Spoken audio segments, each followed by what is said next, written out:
राजधानी भोपाल के ईंट-खेड़ी में चल रहे 4 दिवसीय आलमी तबलीगी इज्तिमा का दुआए खास के साथ समापन हो गया है। समापन के बाद इज्तिमा स्थल से देश और दुनिया के लिए जमातों की रवानगी का सिलसिला जारी है। उससे पहले दिल्ली मरकज के मौलाना मोहम्मद साद साहब ने 10 लाख से अधिक के मजमे में दुआ करवाई। दुआ सुबह 10:10 पर शुरू हुई, जिसका समापन 10:36 पर हुआ।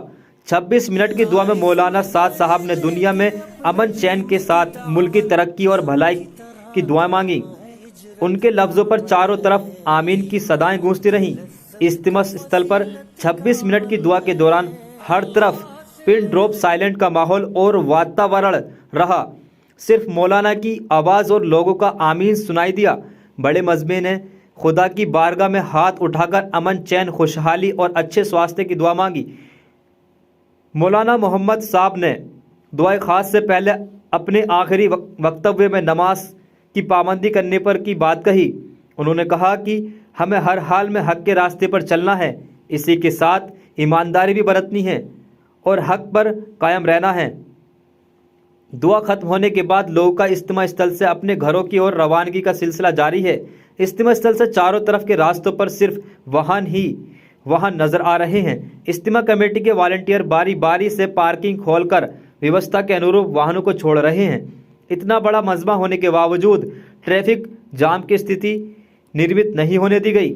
शहर की बिगड़ेल यातायात व्यवस्था को सुधारने के लिए ट्रैफिक पुलिस को भी इस आयोजन के दौरान होने वाले ट्रैफिक मैनेजमेंट से सबक लेना चाहिए। आपको बता दें कि 4 दिनों का आयोजन पूरे समय क्लीन, ग्रीन और डस्ट फ्री रहा। लाखों लोगों की चहल पहल से उड़ने वाली धूल को भी इस बार पानी के छिड़काव से रोका गया।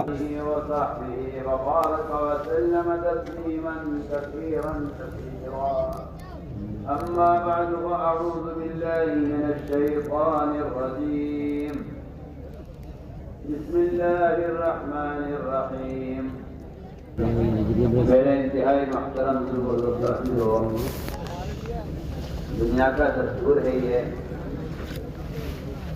कि दुनिया में चीज़ें बेतबार तसव्वुर से भी बोली जाती हैं, बेतबार हकीकत से भी बोली जाती हैं। दुकान का तसव्वुर भी किया जा सकता है, दुकान हकीकत की भी हो सकती है, लेकिन समझते थे तसव्वुर की दुकान से एक पाया हासिल नहीं होगा और तसव्वुर की ज़राअत से एक दाना बल्ले का हासिल नहीं होगा। अगर सारी दुनिया की ज़मीन को हासिल अपने लिए ज़मीन अपने लिए खेती तसव्वुर करने से एक दाना हासिल नहीं कर सकता। अगर सारी दुनिया में हासिल हुकूमत को तसव्वुर कर ले तो एक फर्ज का एक खिलाफ नहीं हो सकता। कि ईमान के साथ यही मामला है कि एक ईमान की हकीकत है, इसका तसव्वुर है। माफ कीजिएगा, इस जमाने में मुसलमान ईमान के तसव्वुर पर किफायत किए हुए है। मुसलमान ईमान के तसव्वुर पर किफायत किए हुए हैं, जबकि हकीकत यह है कि ईमान को जानना भी ईमान नहीं है। ईमान को जानना ईमान है। उलमा ने लिखा है, अगर कोई शख्स जानता है कि ईमान क्या किसे कहते हैं तो ये ईमान नहीं है। ईमान का इल्म का कोई ताल्लुक नहीं है और ईमान जानने को कहते ही नहीं। ईमान जानने को कहते ही नहीं। उलमा ने लिखा है, ईमान मोमिन की क़ल्बी हरकत का, इसकी अमली हरकत का नाम ईमान है। इसकी अमली हरकत का नाम ईमान है।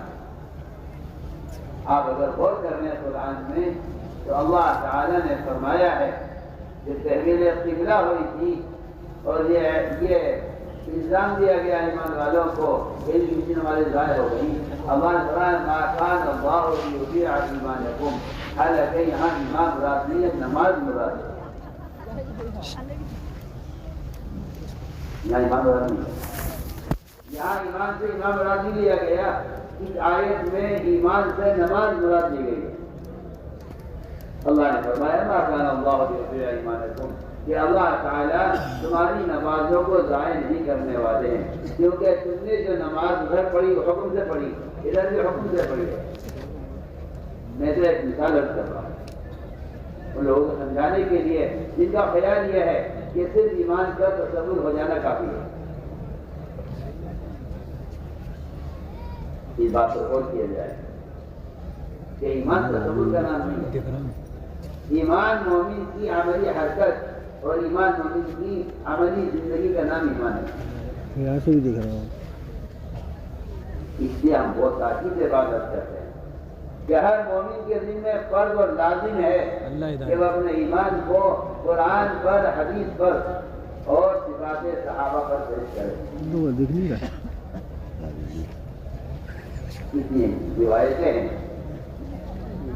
جس نے آپ صلی اللہ علیہ وسلم سے صحابہ نے ایمان کے بارے میں سوال کیا، دونوں ایمان جاتے ہیں۔ ایمان بالکل کیا ہے؟ آپ صلی اللہ علیہ وسلم نے جو علامتیں بیان فرمائی ہیں، میں آپ ان علامتوں پر غور کریں تو ہمیں اپنے ایمان کی جوڑنا پڑے گا کہ ہمارا ایمان کہاں ہے۔ علماء نے یہاں تک لکھا ہے کہ اگر کسی منکر کو دیکھ کر کسی مسلمان کا دل نہیں جھکتا، اگر کسی منکر کو دیکھ کر کسی مسلمان کا دل نہیں جھکتا، تو علماء نے لکھا ہے تلاش کرنا پڑے گا اس کے دل میں ایمان کی کوئی رمق باقی ہے یا نہیں۔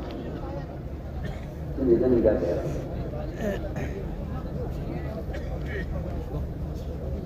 میں نے اور آپ نے کبھی اس بارے میں غور نہیں کیا۔ علماء نے لکھا ہے اگر کوئی شخص کسی منکر کو دیکھ کر غمگین نہیں ہوتا